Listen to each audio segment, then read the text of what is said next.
Ngayong hapon ngayon magluluto tayo ng lomi, homemade lomi. So ito nga pala yung ating mga gagamitin na ingredients. So I have kikiam, bumili na ako ng luto. And carrots, sayote, tsaka repolyo. And meron tayong bawang sibuyas, tsaka dahon ng sibuyas, sili at egg. So ito na nga pala guys yung ating pampalasa. Naglaga nga pala ako ng manok. At yung sabaw niya na ipangsasabaw natin sa ating lomi. Simulan na natin maggisa. Ayan, nilagay ko na nga pala ang bawang sa kumukulong mantika.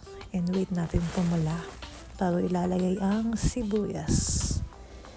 I-mix lang natin. Ayan. So, mekos tayo dyan. So, mekos, and ilalagay na ang onion. And mekos na naman. Mekos. Hanggang sa pumula. Mekos. So, yan. Alam niyo guys, napakabango yan. Kaso hindi niyo maaamoy. Ako lang nakaamoy yan. Mekos ulit. Wait lang pumula. And after that, at okay na siya, ilalagay na po ang special na hiniwa-hiwang nilagang manok mga guys.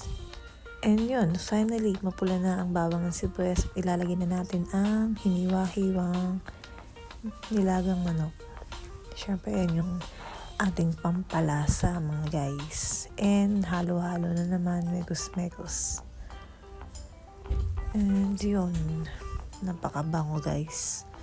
Kaya lang hindi nyo nga maamoy.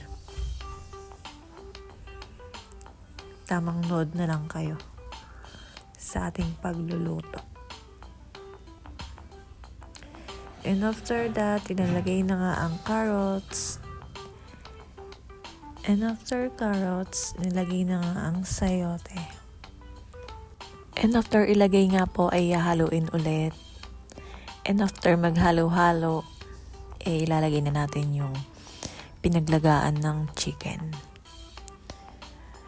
Wow, sobrang napakasarap nito.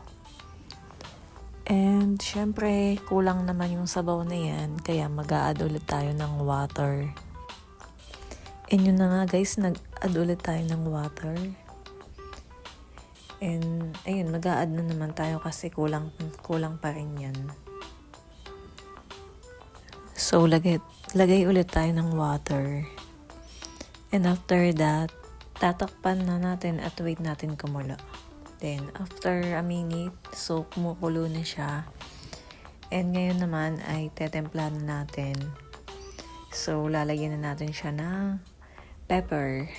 Yan, so, pepper. And after ng pepper, ilalagyan natin ng salt. Yan, asin. And haluin natin hanggang sa matunaw.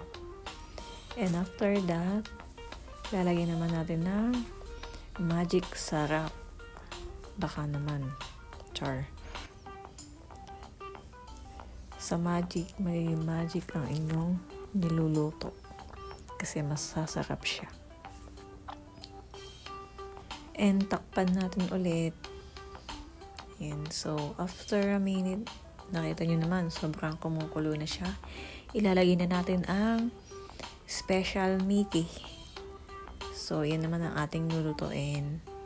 And after naman palang malagay niyan, ay tatakpan natin ulit. And halu-haluin pala muna natin bago natin takpan. So, yung amoy pa lang niya talaga natatakam na ako mga guys. Super nag-crave ako sa lomi na to. Kaya naman na-share namin ang pagluto namin ng homemade lomi. Ito ay tipid tips lang. Nilagyan niya pala ng sili. Wala lang, trip lang namin lagyan ng sili. And takpan ulit natin and wait tayo ng minute. So, ayan. Okay na pala, luto na yung ating Mickey and ilalagay na natin ang repolyo. So, and halo-haloin natin. Mag-mix to the left, to the right kayo dyan, char.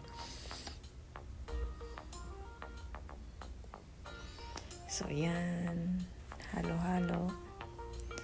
And after that, takpan ulit natin at wait tayo hanggang sa maluto na yung repolyo. Kasi yung other ingredients nga dyan ay luto na po. And after So, ito na nga po ay guys, luto na yung kumukulo ating na. repolyo. And ilalagay ilalagay na natin okay ang na siya. pampalapot natin na egg. At ito nga pala yung So, ating isa nga lang yung nilagay finished namin product. kasi nga Nilagay diba natin sabi ko yung sa inyo toppings ay natin tipid dyan. tips Nilagay na nga pala ako ng cake cooking yan. to. No, So, ito and yun after naman. that, halo-haloin Sobrang natin masarap. hanggang sa mapalapot natin So, ano yung pang tubig. hinihintay nyo? I-try Yung nyo na tubig din. dito sa may ating lomi. And, yan. Wait maluto yung egg. Magmegos-megos tayo dyan.